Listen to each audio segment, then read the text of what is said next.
Hey guys, this is going to be an animated book review of the book Rich Dad, Poor Dad by Robert Kiyosaki. Now before you watch this video, I want you to leave a comment below of the largest asset that you own. It might be a house, it might be a car, a motorcycle. Just leave a comment below of the largest asset that you think you have. Now the first topic I'd like to get into is that the poor work for their money. They think in order to earn more money, they have to work longer hours. And this is a huge misconception. Never think this way, or you will end up poor.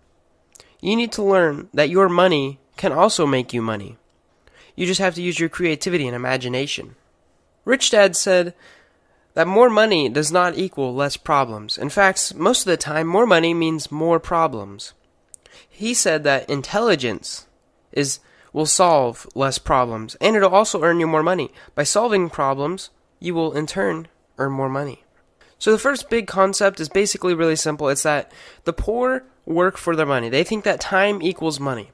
Time does equal money, but on a stricter level. The rich learn that money can create them more time and can make them more money. They think of it the other way around. They think that money can earn them time and money. The second big idea I'd like to talk about is that the rich buy assets, and the poor buy liabilities that they think are assets. Now this is why I wanted you to leave a comment in the very beginning of the video, is because a lot of people, what they think are assets aren't actually assets. An asset is anything that brings money into your pocket at the end of the month. So, let's say your asset is your house. Let's say you said your house. Is it bringing money into your pocket, or is it taking money out of your pocket? Are you paying a monthly mortgage? Then it is not an asset. It is, in fact, a liability. What about that new phone you bought? Is it an asset? Nope. It's actually a liability because you're making a monthly phone payment on it. So the rich buy assets. And what are some examples of assets? Some examples are businesses that don't require your time. Now this is very important, because if they do require your time, then it is a job and not an asset. So businesses that don't require time or little time. Stocks, government bonds, real estate that generate income, also royalties from music, scripts, patents, ideas, basically anything that's a royalty. There are even websites that you can sign up, design a t-shirt, and sell. And if you sell that t-shirt, you're earning a royalty, and that becomes an asset. And there are tons of other ways to create passive income through assets. You just have to use your imagination and creativity. In fact, here's one little example I did. Last summer, I had a lawnmower, and I used this lawnmower to generate some income through mowing lawns, a service.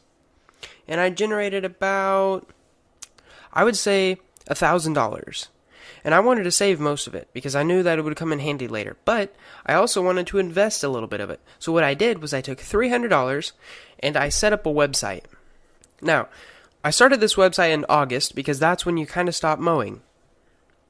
And I'm going to show you guys the stats of it. It is March right now, which means it's been about 7-8 months. I've had the website about 7 or 8 months. I spent probably 2 or 3 weeks in a row just writing articles for it, and then after that I wanted to spend the rest of the money into paying for other articles, paying for articles that people knew more about than I did, writing these articles. So overall it costs about $15 to buy the domain, costs about $8 a month, which means I've spent around $70, $80 in hosting it, and it costs me about $100, $200 for all the articles that I bought, and I think I have a total of around 60 or 70 articles now. Every month I get an increase of visitors. I get more and more visitors, which view more and more ads. And I make more money. Especially since I'm putting out high quality content written by knowledgeable writers.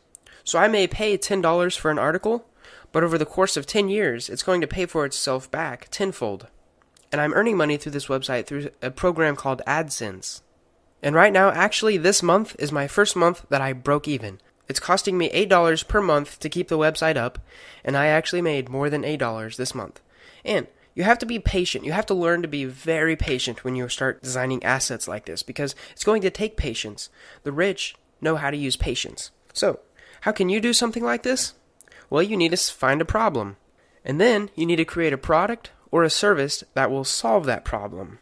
You have to use your mind, use your creativity, imagination, solve the problem in ways that other people wouldn't be able to even imagine how to solve it. And then just charge the user a little bit of money every time you are solving their problem. In my example, I was solving a problem about lost knowledge. Someone didn't know something, so I wrote an article about it, and then I put it on the internet. And over time, as I add more and more articles to this website, it will become a better and better paying asset. It will earn me more money in the long term. Now, another little thing I'd like to add is that anything ever can be an asset or a liability. Let's take a house, for example. If you take a house and you are living in it currently and it's costing you $1,000 per month to stay living in that house, that's going to be a liability because it's money coming out of your pocket. Now, if you take that house and you rent it out to someone for $2,000, now it's actually an asset because the $1,000 that you would have paid is being paid by the renters, and you're also earning another $1,000 by their profit. I hope you guys learned something from this video, and I hope you can apply it to your life. If you like this video, like it, and if you want more, subscribe. I hope to be putting a lot more videos out like this in the future, especially with my little stories and anecdotes in it. Thanks for watching.